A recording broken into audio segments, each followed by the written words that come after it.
Get NFL Sunday Ticket at its lowest price ever and watch every game every Sunday. Take your NFL experience to even greater heights with NFL Sunday Ticket Deluxe, which gives you Red Zone, bringing you the final yards from around the league along with minute-to-minute NFL fantasy updates. Call us at 601-8992 to sign up today.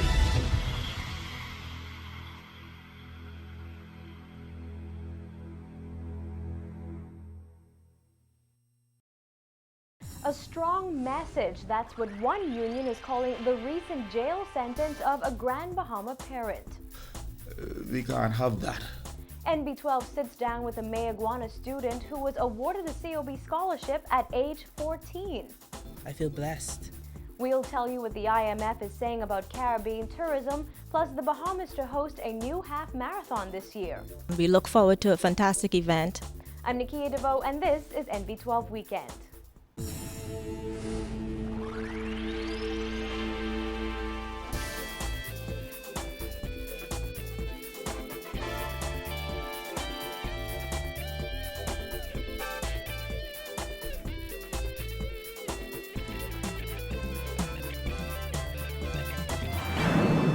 Everyone, thanks for joining us this Saturday here at Cable 12 Studios. The recent sentencing of a Grand Bahama parent to 6 months in prison after she pleaded guilty to slapping the principal of Jack Hayward High School has sparked debate across the country, with some arguing that the sentence was too harsh. Despite those criticisms, Bahamas Educators Managerial Union President Charles Wildgoose says the union backs the magistrate's decision, saying it sends a strong message to all parents. Our Jasmine Bonamy has more in this report.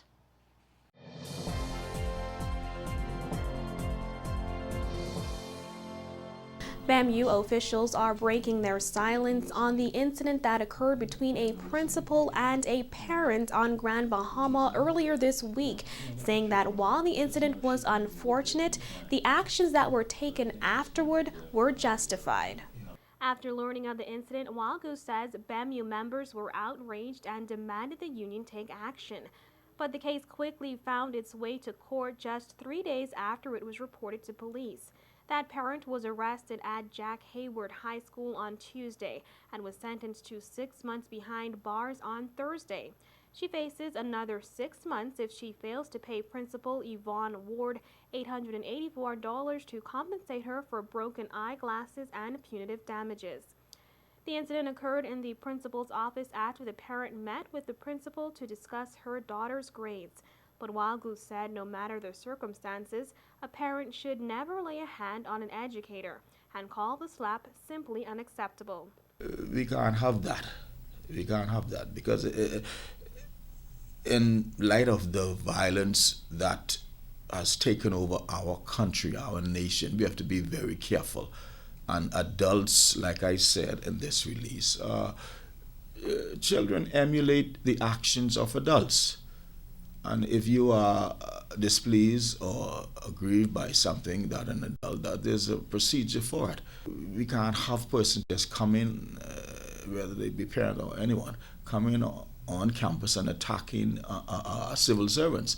And Bemu will not allow that. The Bemu president also insisted this was not the first incident of its kind in the public school system, saying senior administrators face issues daily. But he commended the quick action of Education Minister Jerome Fitzgerald and the even quicker outcome of the case. The union believes the 6-month sentence was not only sufficient but also necessary. Bemu official Ishmael Smith had this message for those who criticize the move. We may have persons who feel that the consequence was a bit heavy or stringent compared to others. However, what is more sacrosanct than the campus of a school? If you're going to do it to an administrator, imagine how unsafe it is when it comes down to the teachers.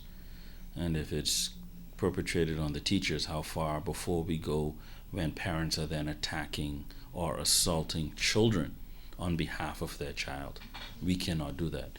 One of the safest places in any country, perhaps the safest place in any country, should always be a school campus.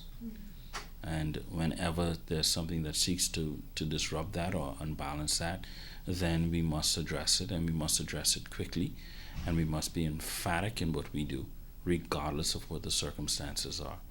Now, Wildgoose and Smith both say they hope this particular case will set the standard for other similar incidents. Reporting for NB12, I'm Jasmine Bonamy. Yesterday, the Education Minister revealed findings in a report compiled by the Department of Environmental Health Services on the conditions of Uriah McPhee and Stephen Dillett primary schools. The remarks were in response to the Bahamas Union of Teachers, who encouraged members to stage sit-ins despite the Ministry of Education's announcement that the schools were cleared. Fitzgerald said that on September 17th, DEHS indicated that it was satisfied with the improvements made to the schools, saying that it was safe for students and teachers to return to school. In fact, the Department of Environmental Services did not see a reason for us to continue with the closure of the two schools.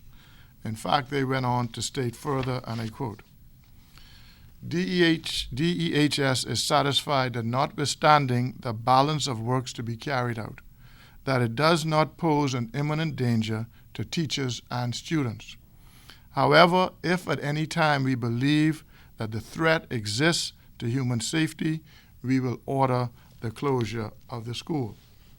Now, Fitzgerald said DEHS will return to the schools in about a week to do its final assessment of the improvements. The union had its own assessment conducted by EnviroClean Company on September 14th. According to BUT President Belinda Wilson, the report said overall, Stephen Dillett Primary School was not fit or worthy to open for public use. She called on the Education Minister to release the findings of that assessment as well. But Fitzgerald dismissed the report, stating that it was prepared by a teacher who is presently facing disciplinary action for an exorbitant number of absent days. We therefore place no weight and no credibility on that report, and quite frankly, we are surprised that the union would associate itself with someone whose record as a public school teacher is less than stellar. Now, Fitzgerald once again said he is disappointed with the BUT's handling of the issue. He stated that the Ministry of Education is the only body responsible for the managing of public schools in the Bahamas and is always concerned about the health and safety of students and teachers. I am disappointed that the union has engaged in a campaign of hysteria and misinformation. Fitzgerald is inviting parents to tour the affected schools on Monday to see for themselves that the issues have been rectified. Well, here's an amazing story. NB12 sat down with a young student from Mayaguana who was awarded a scholarship to the College of the Bahamas at age 14. Yes, you heard it right, 14. Jada Charlton is now studying at the College of the Bahamas after graduating from Abrams Bay High School 2 years ahead of schedule. I feel blessed that I had this opportunity and that I was given a chance to graduate from high school. Jada, who is now 15 years old, was always an exceptional student, according to her mother, Persis Clinton Charlton. As a 7th grade student, she took the Bahamas Junior Certificate Math exam, passing it with an A. She was then fast-tracked to the 9th grade, where she passed 5 more BJCs with A's and B's. But it was in the 10th grade that she made the biggest impression on her teachers. Jada passed 5 Bahamas General Certificate of Secondary Education exams. And after that, they decide to graduate her in the 10th grade. Charlton said that at first she was overwhelmed by the idea of her daughter graduating early. But after several discussions with her husband, she said they decided that Jada was mature enough to move on to the next level of education. And that she did. She won a scholarship for the College of the Bahamas at 14. And she's studying in biochem. She's majoring in biochem for her bachelor's. Charlton, an employee at the Ministry of Agriculture, asked for a transfer to New Providence to be with her young daughter while she attends college. It's a move Charlton said she didn't hesitate to make for her daughter, who has always had an intense passion for learning, been disciplined, focused, and mature for her age. But Jada took very little credit for her success. It's something I've always wanted to do, and being disciplined, I just had, really great parents. My father and my mother, they just encouraged me to do well in school. Jada said despite her young age, she's fitting right in at COB, and many of her classmates and professors aren't even aware that she recently turned 15. She has her eyes set on attending Harvard University and one day becoming a neurosurgeon. Jada had this message for young students who want to follow in her footsteps. I'd like to say that they can do it, and it's not hard. It is difficult, but it's not that difficult to do. And I'll just encourage them to try and become successful in whatever they want to do in life.